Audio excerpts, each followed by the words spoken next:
कक्षा 11 की हिंदी विषय की जो सहायक पाठ्य पुस्तक है अनिवार्य संस्कृत में, जिसको संस्कृत प्रबोधिनी कहते हैं, उसका दूसरा पाठ है द्वितीय पाठ प्रश्न उत्तर विनोदः, यानी हास्य के प्रश्न और उत्तर। यहाँ 3 श्लोक दिए हुए हैं जो कूट प्रश्नों से भरे हुए हैं। पहला श्लोक है, शिवजी और पार्वती के बीच में संवाद हो रहा है। शिवजी बाहर दरवाजे पर खड़े हैं और दरवाजे पर खड़े होकर दरवाजा खटखटा रहे हैं, अपनी पत्नी पार्वती को आवाज दे रहे हैं। तो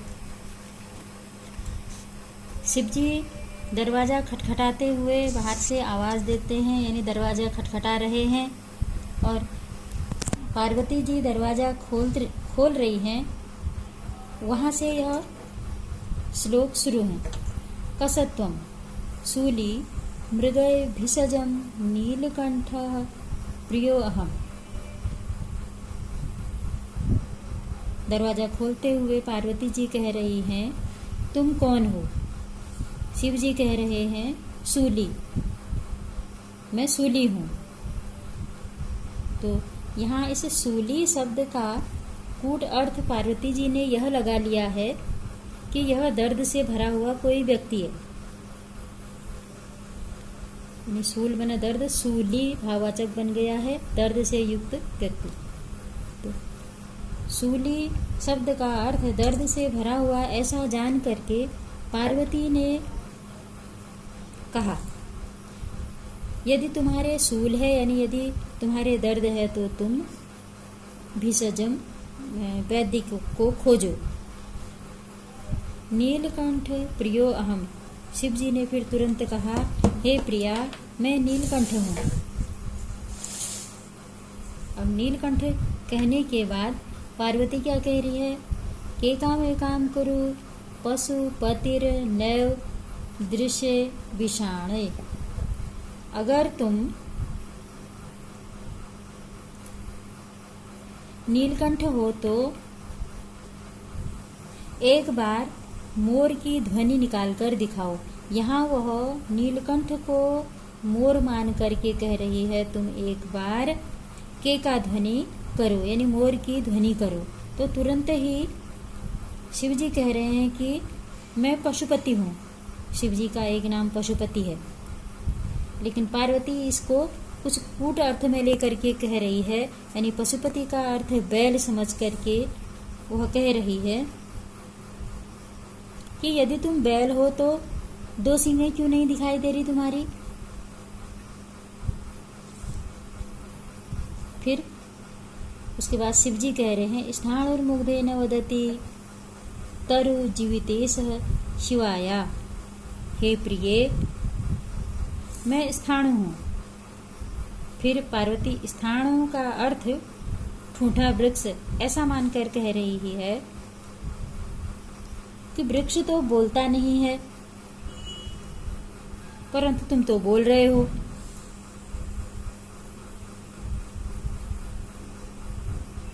शिव जी ने कहा कि मैं शिवा का पति हूँ। शिवा मतलब पार्वती, पार्वती का पति हूँ, ऐसा अपनी ओर से कहा। लेकिन इधर पार्वती ने उस शिवा का अर्थ क्या माना? गच्छाटाभ्यमति हतवचा पातु पश्चंद्र चूर्णः। उसका अर्थ यह मान लिया गीदड़ी, शिवाया माने गीदड़ी होता है। जबकि शिवजी ने क्या कहा था, मैं तुम्हारा पति, यानी मैं शिवा का पति शिव हूँ। उसने, पार्वती ने इसको गीदड़ी मान करके कहा था कि तुम अगर शिवा हो, तुम गीदड़ी हो, तो तुम वन में जाओ, जंगल में जाओ। इस प्रकार से पत्नी पार्वती के वचनों से हताहत हुए शिवजी निरुत्तर हो जाते हैं और कहते हैं कि शिवजी तुम्हारी रक्षा करे।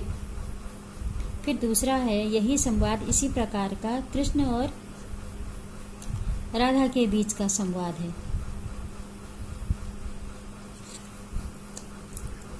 कह रही हैं,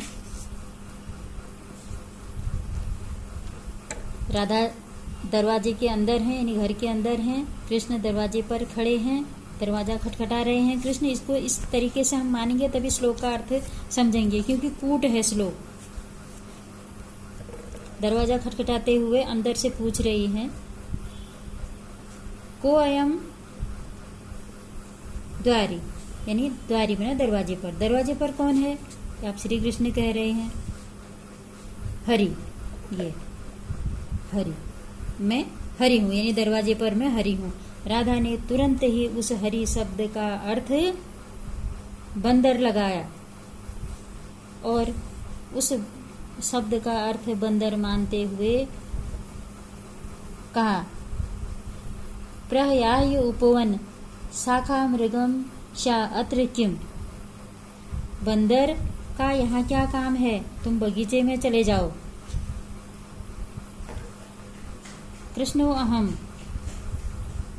दहीते बिभेमि सुतराम कृष्णाद अहम वानरात।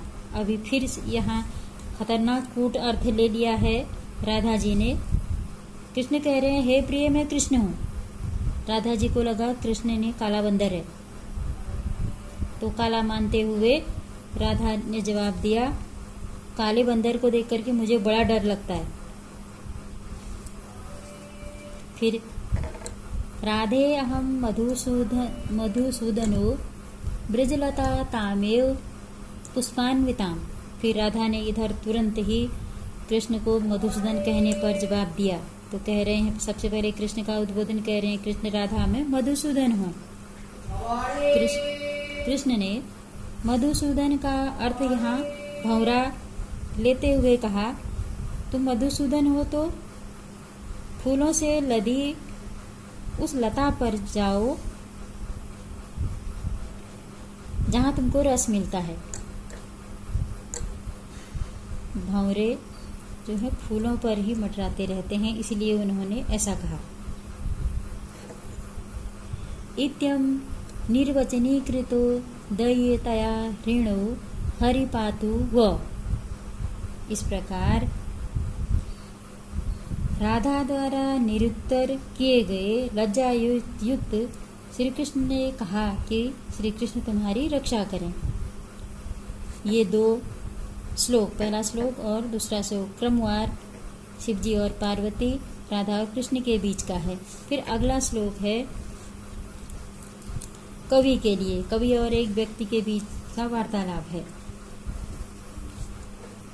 कसत्वं भो कविरस्मि तत् किम उसुखे क्षीण अस्य नाहारतो।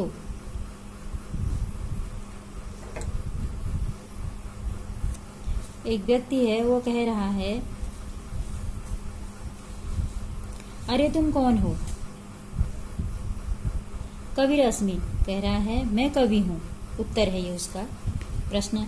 एक व्यक्ति के रूप में हम उसको मान लेते हैं ताकि अर्थ समझने में सरल हो जाए। प्रश्न भी हुआ और उत्तर भी हुआ। इसको एक व्यक्ति मान लेते हैं, दूसरे को कवि मान लेते हैं। कसत्वम एक व्यक्ति है कहने वाला, अरे तुम कौन हो? दूसरा कवि है, कह रहा है मैं कवि हूँ, बता रहा है। संबोधन का चिन्ह लगा है, इसलिए हम हे शब्द ले लेंगे। जहाँ संबोधन का चिन्ह होता है इसका मतलब हे हुआ ही हुआ। तो जो व्यक्ति है वो कह रहा है, हे मित्र तुम इतने दुर्बल क्यों हो?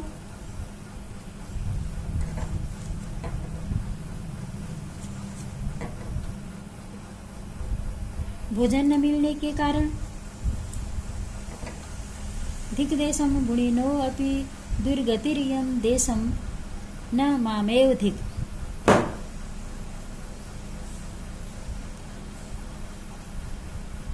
अब उत्तर आ रहा है कि मैं भोजन न मिलने के कारण इतना दुखी हूँ, लेकिन उस देश को धिक्कार है जहाँ गुणवानों की ऐसी दुर्गति होती है।